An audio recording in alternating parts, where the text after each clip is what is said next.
All right, so today we're going to tackle a belief that, let's be honest, most of us have built our entire careers on.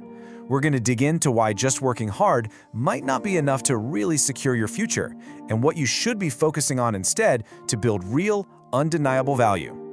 I mean, we've all heard this, right? A lot of us were probably raised on it. It's this promise that if you just put in the effort, you'll be rewarded, that the long hours are basically a golden ticket to success. It feels right, it feels fair, but what if that's not the whole story? Because that belief, the idea that hard work all by itself is enough, can actually be one of the most dangerous lies you tell yourself. It's what keeps people stuck for years, wondering why all their effort isn't turning into the freedom or the respect or the opportunities they thought they deserved. The truth is, being valuable isn't really about effort. It's about being hard to replace. So let's really deconstruct this hard work lie. Why is this idea, which feels so right on the surface, actually holding so many people back? Okay, I want you to ask yourself this question and be really honest. If you just vanished from your job tomorrow, would everything grind to a halt? Or would things pretty much carry on after, a brief little adjustment? If that system moves on without much stress, that's a huge sign that your role, as it is right now, is easy to replace. And that, my friends, is a dangerous place to be. And this brings us to a key concept: friction. See, the world doesn't reward your effort. It rewards the friction your absence creates. Friction means that when you're gone, things slow down. Problems start popping up, deadlines get missed. That feeling of, wow, we really need them back. That is the feeling of real value. And this leads us to a really crucial distinction that a lot of hardworking people miss. It's the difference between being useful and being truly valuable. And believe me, they are not the same thing. This comparison just lays it out perfectly. A useful person is great to have. They help the system run smoothly. They get their tasks done. They follow instructions. But a valuable person, that's someone who is fundamentally hard to replace. Their absence creates that friction we were just talking about, because they don't just complete tasks, they deeply own a process or a key relationship or some crucial piece of knowledge. And this is where so many of us fall into what's called the generalist trap. We get good at answering emails, joining meetings, helping out all over the place. We end up knowing a little bit about everything, but we don't deeply own anything. And yeah, that makes you helpful, for sure, but it also makes you incredibly replaceable. And when budgets get tight, those generalist roles are often the first ones to go. So you see, being replaceable isn't just about job security. It seeps into your entire professional life.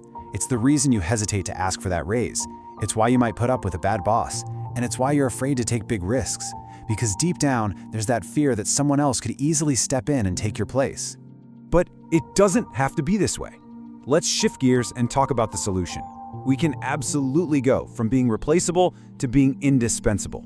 And we can do it by focusing on a really clear, powerful framework. It all comes down to 3 core pillars. Just 3 things to focus on that will fundamentally change how the world and your workplace sees your value. And those pillars are scarcity, context, and trust. Together, these 3 form the foundation of becoming truly irreplaceable. So let's quickly break these down. Scarcity just means you have skills that are rare that not a lot of people have. Context means you don't just understand what to do, but why you're doing it, how it fits into the bigger picture. And trust, well, trust is the ultimate multiplier. It means people know you will deliver, period. No hand-holding, no one looking over your shoulder.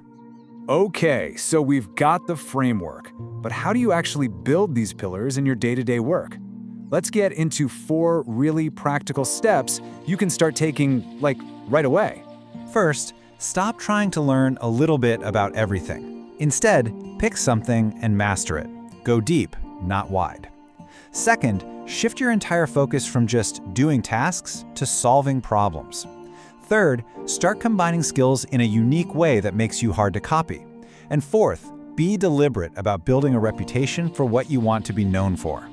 Let's just zero in on that second step for a moment, because this mindset shift it's everything. A task doer waits for instructions and checks boxes, but a problem solver is always asking, what's the real problem we're trying to fix here? And how can I make sure this doesn't happen again? Problem solvers are infinitely more valuable. So here's the bottom line.